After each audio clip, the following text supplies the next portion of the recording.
Bonjour mesdames, bonjour mesdemoiselles, bonjour messieurs, auditrices et auditeurs de la VDC, bonjour. Voici la lecture de la revue de presse de la VDC de ce jeudi 16 novembre 2017 au micro Don Kayembe depuis New York City. Commentaires et bilan de manifestation du 15 novembre 2017 organisée par le mouvement citoyen appuyé par l'opposition pour réclamer notamment le départ du président Joseph Kabila le 31 décembre 2017. En Afrique, la situation au Zimbabwe avec la réaction de l'Union africaine et de SADC. Journée ville morte en RDC. RFI intitule RDC, une ville morte diversement suivie dans les villes congolaises. L'appel lancé par la Lucha et l'opposition pour protester contre le nouveau calendrier électoral a été diversement suivi mercredi 15 novembre en RDC. Objectif affiché par ce mouvement, bloquer complètement le pays jusqu'à la chute effective du régime du président Joseph Kabila. À Kinshasa, certaines écoles sont restées fermées mercredi, des commerces aussi, mais ont été loin de la ville morte. C'est un peu calme par rapport aux autres jours, donc les gens ont quand même peur. Aucun incident majeur n'a été souligné lors de cette journée de mobilisation contre le calendrier électoral qui fixe les prochaines élections au 23 décembre 2018. Dans un communiqué, la police nationale a fait état d'un délinquant blessé par balle dans la capitale congolaise et des manifestations arrêtées dans plusieurs villes du pays, ainsi que d'incidents isolés, pneus brûlés, bus incendiés, rapporte RFI. La majorité présidentielle qui soutient Joseph Kabila a salué la grande maturité du peuple congolais face à la mauvaise foi et la supercherie de ces démocrates de façade.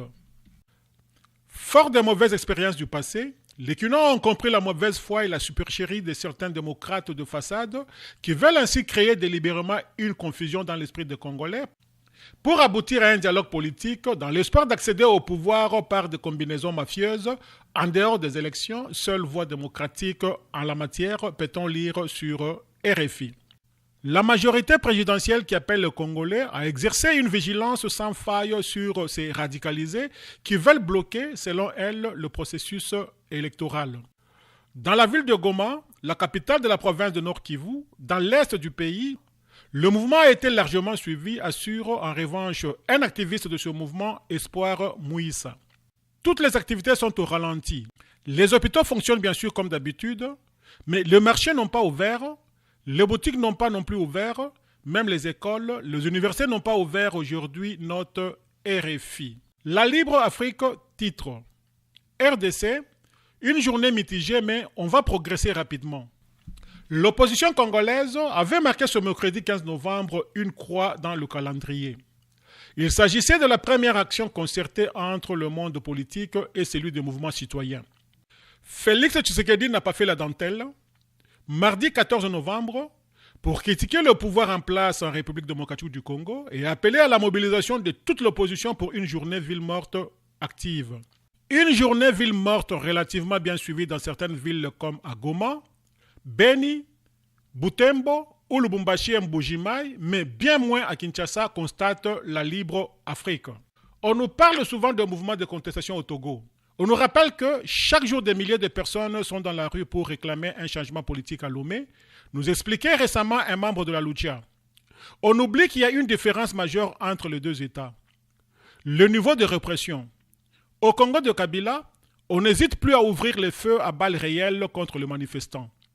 On emprisonne, on torture, on enlève, on tue. C'est difficile de se mobiliser face à un tel pouvoir criminel, rapporte la Libre Afrique.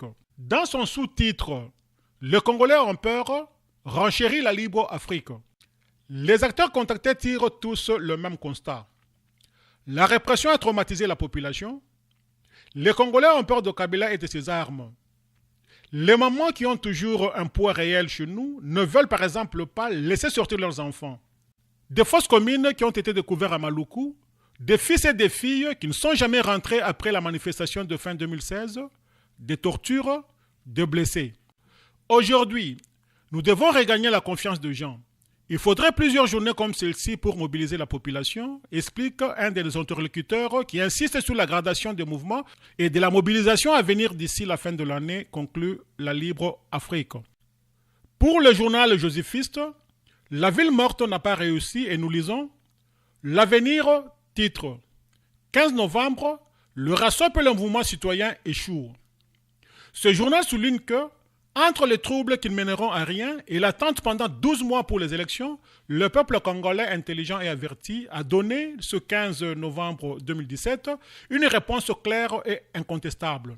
Le dernier carré des récalcitrants rejoignent le camp de la paix et de la démocratie. Ainsi, la RDC pourrait poursuivre sa longue marche vers le progrès. Ce quotidien va plus loin en soulignant que, dans cette quête de la paix et du progrès, la date du 15 novembre revêt désormais un caractère particulier. C'est le jour où quelques égarés, appuyés par des puissances étrangères et même par la MONUSCO, organisations censées nous aider à consolider la paix, a lamentablement échoué dans leur projet de mettre la République démocratique du Congo à feu et à sang, écrit l'Avenir, avant de suggérer que le 15 novembre soit proclamé journée congolaise de la paix. Même son de cloche du côté de la majorité présidentielle pour qui le peuple congolais, dans son ensemble, a rejeté le mot d'ordre de ville morte de l'opposition et l'appel à des manifestations de mouvements de mal d'inspiration.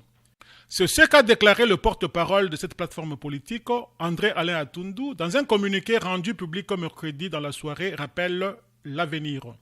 Une analyse de la situation que ne partage pas le phare.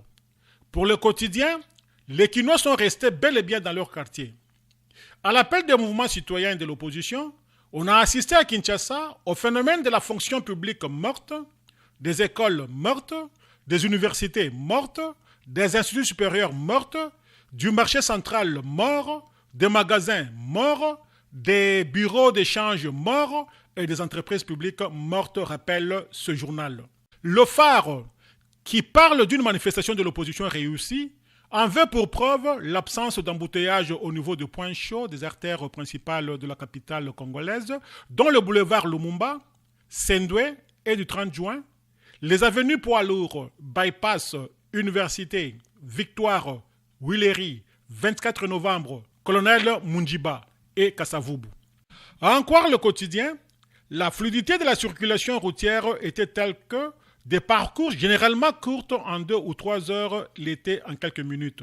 Comme de coutume à l'occasion de chaque opération ville morte, constate le phare, Kinshasa ainsi que plusieurs villes du pays, notamment Mbuji-Mayi, Lubumbashi, Bukavu, Goma, Beni et Butembo, ont tourné au ralenti hier mercredi 15 novembre 2017.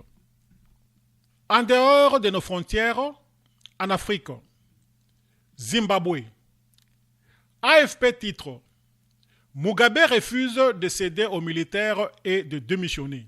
Le président Robert Mugabe a catégoriquement refusé jeudi de renoncer au pouvoir sans partage qu'il exerce depuis 37 ans au Zimbabwe au cours d'une discussion avec les généraux qui ont pris le contrôle de la capitale Harare. Placé en résidence surveillée dans la nuit de mardi à mercredi, le chef d'État, 93 ans, a rencontré pour la première fois jeudi après-midi le chef de l'armée, le général Constantino Chiwenga, au siège de la présidence à Harare, a rapporté à l'AFP une source proche de militaires. Ils se sont rencontrés aujourd'hui. Il a refusé de démissionner. Je pense qu'il essaie de gagner du temps, a déclaré cette source sous couvert de l'anonymat. 2 ministres sud-africains dépêchés par le président Jacob Zuma ont également participé à la réunion, selon un porte-parole du ministère des Affaires étrangères à Pretoria qui n'a donné aucun détail sur la teneur de leur discussion. Des images diffusées après la rencontre ont montré le président Mugabe dans une veste bleu marine et un pantalon gris aux côtés du général Chiwenga, tout sourire dans son treillis. L'armée est intervenue quelques jours après l'éviction la semaine dernière du vice-président Emerson Mnangagwa, qui s'était longuement opposé à la première dame Grace Mugabe pour la succession du président. Vétéran de la lutte pour l'indépendance et proche de militaires, M. Mnangagwa, 75 ans, faisait figure jusque-là de dauphin potentiel de M. Mugabe. Des soldats et des blindés sont déployés depuis mercredi matin autour de plusieurs points stratégiques de la capitale. Transition et élection sous-titre AFP. Un porte-parole de militaire, le général Sibisoyo Moyo, a expliqué que l'opération a pour seule cible les criminels qui entourent M. Mugabe, en clair les partisans de son épouse. Ce coup de force de l'armée, l'un des piliers du régime, fait vaciller le règne du plus vieux dirigeant en exercice de la planète. M. Mugabe avait annoncé son intention de briguer, malgré son âge et sa santé de plus en plus fragile, un nouveau mandat lors des élections présidentielles prévues en 2018. Jeudi, plusieurs voix de l'opposition sont sorties de leur silence pour exiger à leur tour son départ et une transition vers des élections libres. Dans l'intérêt du peuple zimbabwéen, Robert Mugabe doit démissionner, a déclaré Morgan Tsvangirai, le chef du mouvement pour le changement démocratique MDC, le principal parti de l'opposition. Selon les analystes, les militaires sont déterminés à sortir rapidement de la crise. Ils veulent que Mugabe signe sa démission au plus vite, a commenté à l'AFP Knox Chitoyo du centre de réflexion britannique Chatham House. Ensuite, ils veulent un président de transition qui serait probablement Mnangagwa. L'AFP mentionne dans le sous-titre « Coup d'État ». La communauté internationale continue à suivre de près la situation au Zimbabwe, inquiète l'intervention de l'armée. Nous n'accepterons jamais le coup d'État militaire, avertit jeudi le chef d'État guinéen Alpha Condé, président en exercice de l'Union africaine. Nous exigeons le respect de la Constitution, le retour à l'ordre constitutionnel, a-t-il ajouté. Fidèle soutien de M. Mugabe, le président sud-africain Jacob Zuma s'est dit de mercredi très préoccupé par la situation. À l'issue d'une réunion en urgence au Botswana jeudi, la communauté de développement de l'Afrique australe SADC, qu'il préside, a appelé le protagoniste de la crise à régler les défis politiques par des moyens pacifiques en respectant la constitution du Zimbabwe. L'organisation régionale a annoncé la tenue d'un sommet extraordinaire urgent à une date à préciser. À Harare, l'intervention militaire a été accueillie avec flegme par les habitants qui ont continué jeudi à travailler ou à vaguer à leur occupation comme si de rien n'était. Le Zimbabwe est plongé depuis le début des années 2000 dans une crise économique et financière catastrophique qui nourrit la colère de la population contre le régime, conclut AFP. Auditrices et auditeurs de la VDC, merci pour votre aimable attention. C'était votre humble serviteur depuis New York City, Don Kayembe, pour le compte de la radio-télévision en ligne, La Voix de la démocratie congolaise, Panorama d'Afrique. À demain.